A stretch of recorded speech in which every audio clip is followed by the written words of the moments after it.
Caitlin Clark is the reason why a lot of great things is going to happen for the WNBA.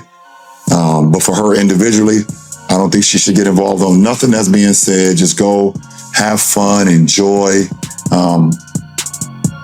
People need to realize the Indiana Fever, this is the second year in a row they had the #1 pick. So do y'all know what that means? LeBron James didn't stay quiet. The moment Caitlin Clark made WNBA history, one of the greatest players to ever touch a basketball made sure the entire world noticed. And less than 24 hours later, that same superstar was watching her get hit in the face with no whistle, no review, and no explanation. When someone with LeBron's resume reacts to what happens to you twice in 2 days, once in celebration, once in visible frustration. But where was all the outrage on this one? Breanna Stewart came over to help on defense, blocked Caitlin Clark's shot, and then caught her flush in the face with her follow-through. It wasn't a light tap. Clark went down immediately after taking the contact. Now here's the interesting part. If this exact play had happened the other way around, if Caitlin Clark had hit Breanna Stewart in the face after a block, it probably would have dominated social media for days. Instead, this one has barely been talked about. To be clear, basketball is physical. Plays like this happen. It looked like Stewart was making a legitimate play on the ball.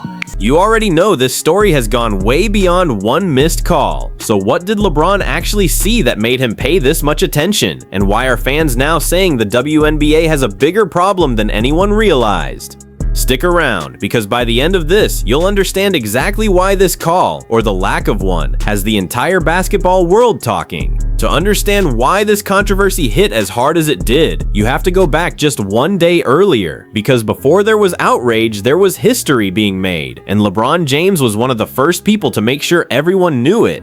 Caitlin Clark walked into a matchup against New York's rival and delivered a performance that instantly earned a place in league record books. She finished the night with an almost unbelievable stat line, 45 points and 10 assists. That wasn't just a great game, that was the first 45-point, 10-assist game in the history of the WNBA. Nobody had ever done it before. Elite scoring and elite playmaking combined in a single performance on one of the league's biggest stages. For a player who has spent her entire young career under a microscope, this was the kind of night that silences doubters. At all forms of contact, all forms of possible contact.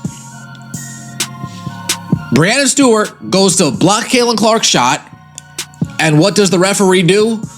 Stands there, watches Caitlin Clark get whacked in the head, and does absolutely nothing about it. Now, you can't convince me he didn't see it. You can't convince me that this official did not see it. But one reaction stood out above all the rest. LeBron James didn't wait long to acknowledge what he'd just watched. That reaction didn't come out of nowhere. LeBron has quietly supported Clark's rise for years now, from college phenomenon to professional superstar. And whenever she's hit a new milestone, his social media accounts have rarely stayed silent for long. It's an unusual bond between two athletes who play in completely different leagues, but who understand something very similar: what it's like to carry expectations that go far beyond basketball. It's gone deeper than public praise, too. Clark has revealed that during stretches when injuries slowed her career down, LeBron personally reached out, not for cameras, not for headlines. The thing I wanted to bring up was just, I don't want to call it hatred, but there's definitely like a dislike or vitriol coming her way towards older players. And look, I think we all experienced that to some degree when we first got in the NBA. For sure. Your opponents are not wrapping their arms around you. I had that to a small extent. I was the cocky white kid from Duke, right? You know, I feel like sometimes my teammates hated me. Just to ask if there was anyone he could connect her with or anything he could do to help her recovery. Those kinds of conversations don't usually become public unless the athletes involved choose to share them. And when they do come out, they hit differently. It stops looking like occasional social media support and starts looking like something closer to real mentorship from someone who knows exactly how overwhelming that kind of spotlight can become. July 19th, 2026, the Indiana Fever host the defending champion New York Liberty. On paper, it's everything the league wants: 2 must-watch teams, 2 must-watch storylines, a Saturday night showcase. Then, less than 2 minutes into the broadcast, the game turns into something else entirely. Caitlin Clark goes up for a layup. Breanna Stewart rotates over to help on defense and challenges the shot. Caitlin Clark went up for a layup Saturday night against the New York Liberty. Breanna Stewart blocked the shot, but she also slapped her across the face. No foul was called. A referee appeared to watch it happen on a replay and still called nothing. In the same game, Clark picked up her 6th technical foul of the season. Coach Stephanie White said sarcastically that the refs told her that Clark was initiating the contact. But check this out. Clark got a tech for clapping in a previous game. So here's the question. If clapping gets you a tech and slapping gets you nothing, should Caitlin Clark do less clapping and more slapping? Or will it be called then? On the live broadcast, it happens fast enough that plenty of viewers might have missed exactly what occurred. But Stewart's contest didn't stop at the ball. Her hand followed through directly into the side of Clark's face. Clark went down immediately. Not a delayed reaction, not a flop. Immediate contact, immediate impact. And here's where it gets complicated, because to be fair, basketball is a physical sport. Plays like this happen. Stewart appeared to be making a legitimate attempt on the ball, not going out of her way to hurt anyone. Nobody's accusing her of malicious intent. But what happened next is where the real controversy begins. No foul was called, not a personal foul, not a flagrant review, nothing. And it wasn't just missed live, in real time, at game speed. A referee appeared to go back and watch the replay, and still called nothing. No discussion among the officiating crew, no stoppage.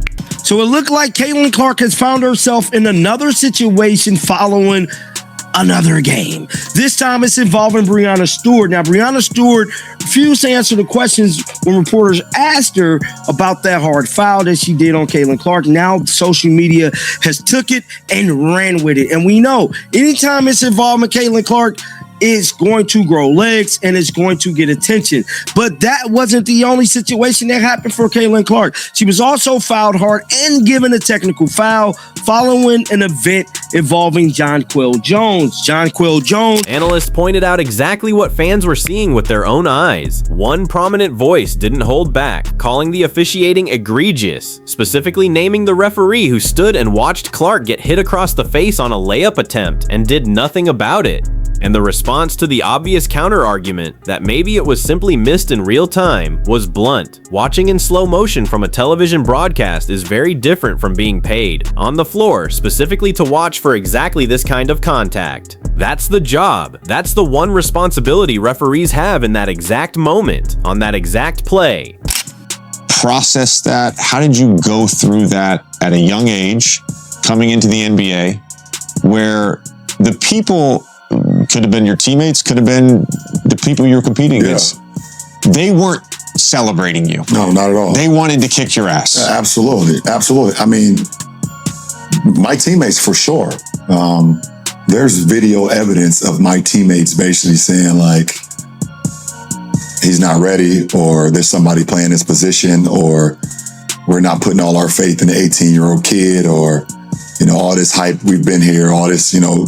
So my own teammates that I had to like be on the floor with, practicing with, on the planes with, you know, in the locker room, in game situations was kind of, you know, just had this kind of, like you said, you want to say hate, but just like animosity. Here's where the story stops being about one missed whistle and starts being about consequences, real ones, with real numbers attached.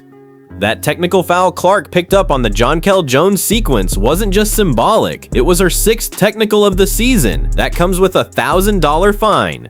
But more importantly, it put her only 2 technical fouls away from an automatic suspension. One more incident like this, one more technical assessed for reacting to contact that wasn't penalized in the first place, and Clark could find herself watching from the sideline instead of playing. But sitting here and diminishing what they just did and diminishing their accomplishment and diminishing her accomplishment, she had the first triple-double as a rookie in WNBA history. Yes, Sabrina Ionescu has 4 triple-doubles in her career. Clark will probably have at least 1 more triple-double before this season is over. So now she's at another record that no one else has. You talk about hating people, you talk about, you know, sideways compliments. This is just another example of the sideways commentary that comes from other teams.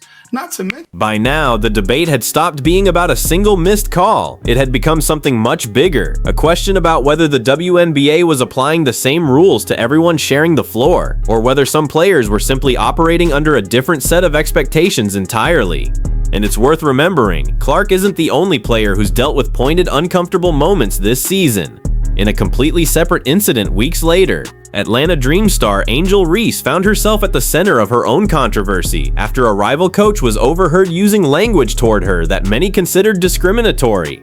The league didn't stay silent on that one. It suspended the coach involved, even after a public apology had already been issued. Reese later said she was grateful the league had taken the situation seriously and that she believed there was no place for hate or discrimination in the sport from anyone. They were pissing Caitlin Clark off. And I think she was also just a little bit frustrated with how they were guarding her defensively. They did a great job on Caitlin Clark in that first half, and she is going to get freed up later on in the game. But they were forcing Caitlin Clark to have to shoot these like 30-footers and beyond because they were like sending doubles to her and triples to her every single time she touched the basketball. But the Indiana Fever just kept fighting. They didn't give up, and I love that. The connection between Caitlin Clark and Kelsey Mitchell in this game was there. Kelsey Mitchell had 33 points in 29 minutes. She only missed 4 shots, 10 of 14 from the field. Just an exceptional game, but a lot of those... LeBron James didn't need to say much to make his point. His reaction to Clark's historic night, followed almost immediately by the silence around what happened to her the very next game, said everything fans needed to hear. When one of the most respected figures in basketball history is watching this closely, you know the conversation has stopped being about one team, or one rivalry, or even one player. It's about whether the entire system is built to hold itself accountable. So we'll leave you with the same question fans have been asking since that Saturday night in July. Was this simply hard-nosed basketball, the price every young superstar eventually has to pay?